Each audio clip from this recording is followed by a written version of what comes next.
share it with you.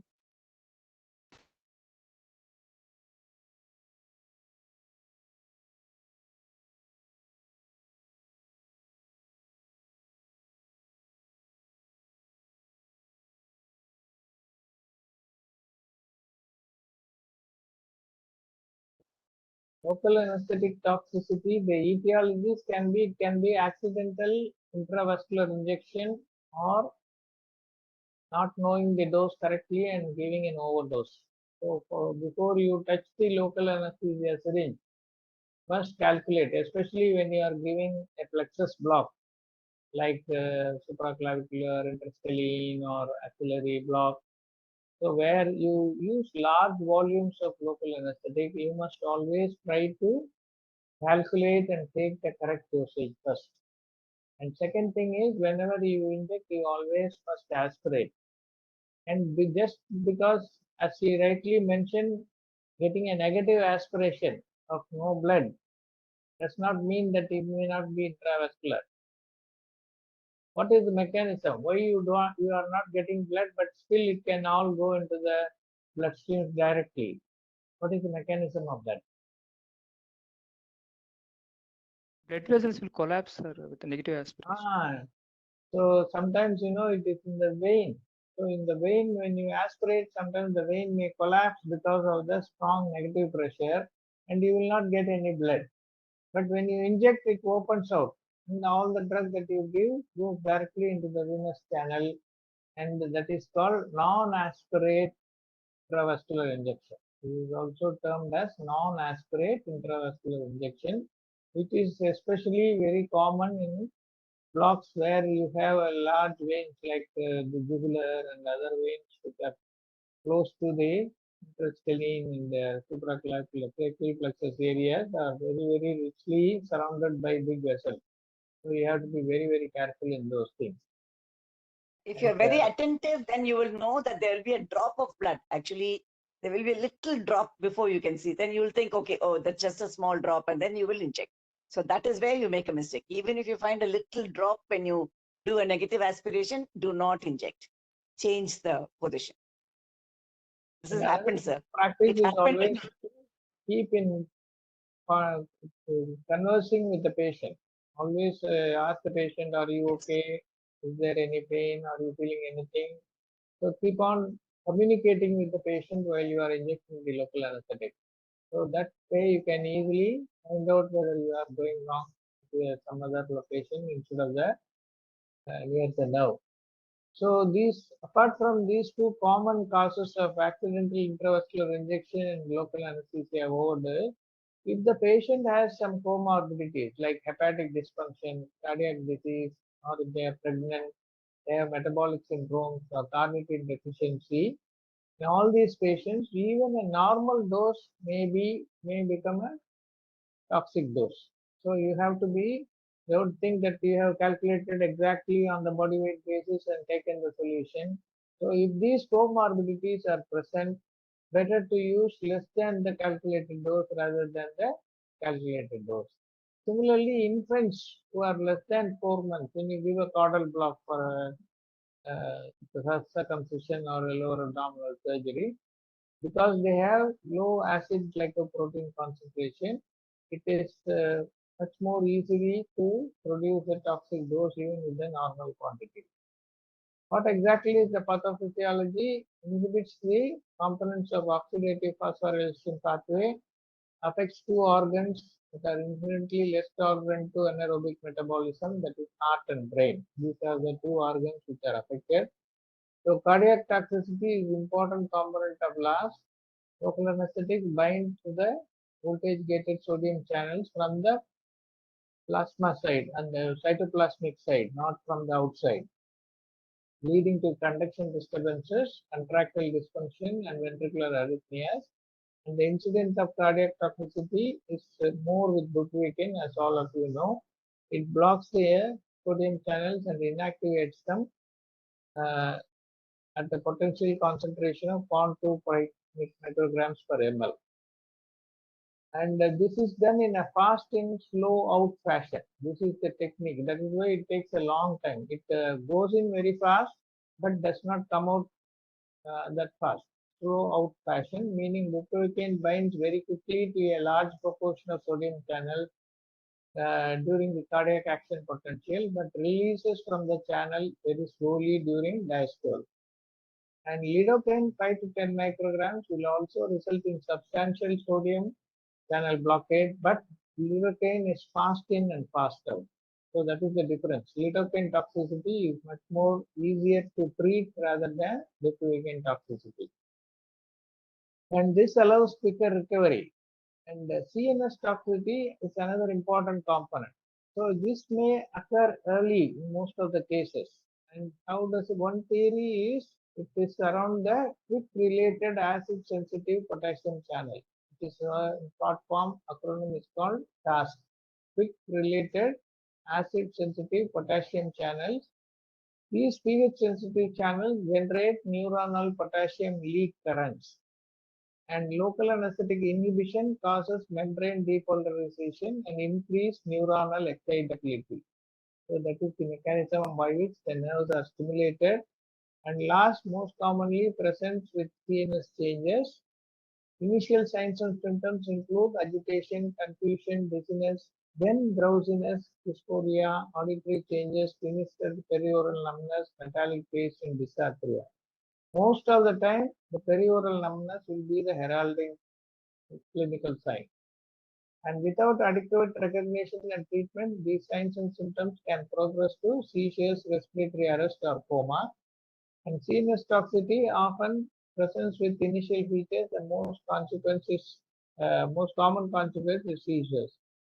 And in the setting of direct intravascular injection, seizures can be the initial presentation. Before you may not get all these other changes. It may be direct seizure activity, especially in pediatric age group. And historically, local anesthetic literature suggested that cardiac toxicity often presented after antecedent CNS toxicity. That is, has been there, but now variations have been found. More potent local anesthetics, cardiac toxicity may be the direct first thing even before you get the seizure.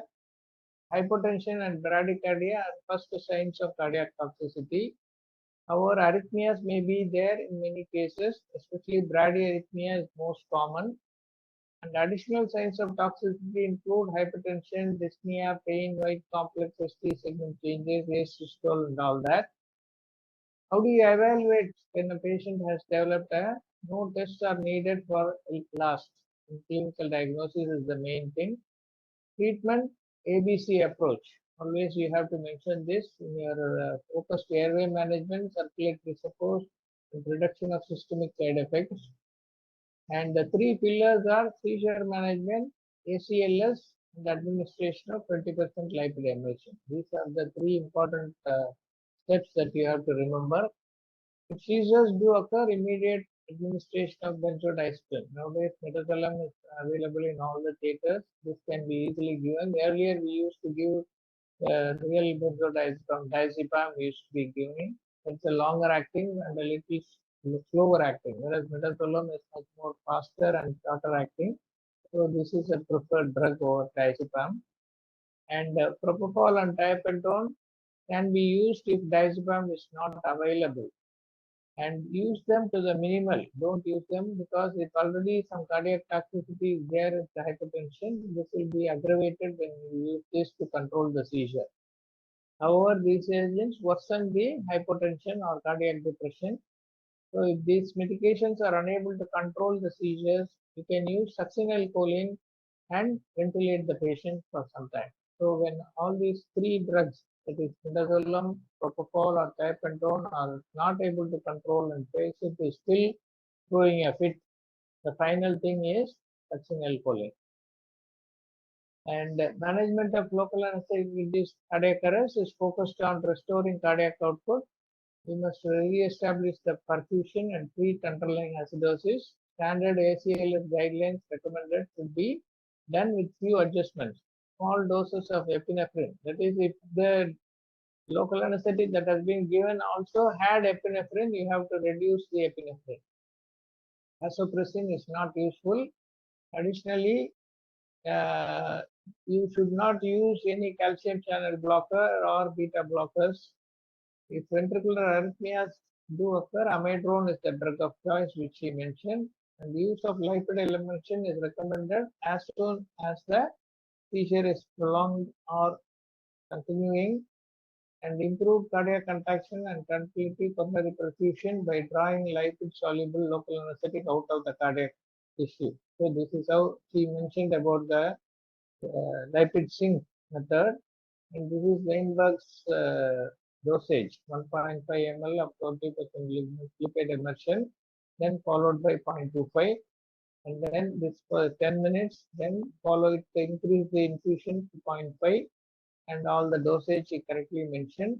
If the stability has not been achieved, you have to go for CPB or ECMO, whatever you want to do to remove the differential diagnosis, anxiety disorders, anaphylaxis, illicit drug toxicity. The complications are seizures, cardiac arrest, hypertension, arrhythmia, death, and these are the rapidity with which drugs will get absorbed by various usage of local anesthetic. The intravenous route is the first and foremost maximum faster absorption. Then tracheal absorption is next faster. Intercostal is next. Caudal epidural is next. Lumbar epidural comes later. Brachial plexus, sciatic, femoral, subcutaneous. Stimulation anesthesia is the lowest incidence of last. So you can safely use stimulation, which is a very dilute solution with adrenaline. And the plasma concentration, LA mechanisms of cellular level, LA and cardiac toxicity. I think all these things you mentioned very well. And this picture also she showed. So there is a greater likelihood of LA systemic toxicity in small muscle mass patients, and half cases of last are atypical. So you need not expect the CNS followed by CVS in all these cases. Sometimes it may be direct CVS first, then later seizure. These things can happen, and it is very common in areas of where there is a lot of vessels. Vascular areas are more common, and highest with paravertebral injection, followed by upper and lower extremity PNBs. And prevention of last related morbidity requires optimizing a complete system of regional anesthesia. It is you must choose the correct patient, nerve block choice, drug and dose, complete monitoring, and use of USG, that is ultrasound guided regional anesthesia wherever possible, and preparing for last by having a kit available. Whenever you use bupivacaine, you should make sure that lipid emulsions are readily available, and you must know where they are stored and how soon you can get it. And learning with simulators will also help you to do the blocks correctly. And prevention also includes raising awareness and educating our non-anesthesiology colleagues about proper use of LA's risk. Sometimes, you know, you would have seen the videos. This is a non-immobile needle technique, when the operator or the anesthetist will be locating using the nerve stimulator. Then there will be a extension connected to the needle, and the technician will be injecting, or the nurse anesthetist will be injecting the drug. So in that situation, the paramedical people have to be taught about the risk of intravascular injection, and they should also be taught about all these things. So these many points you can add to the answer that will help in completing the answer. Anyway, that presentation was very good, and the slides are also very good. So whatever 2 points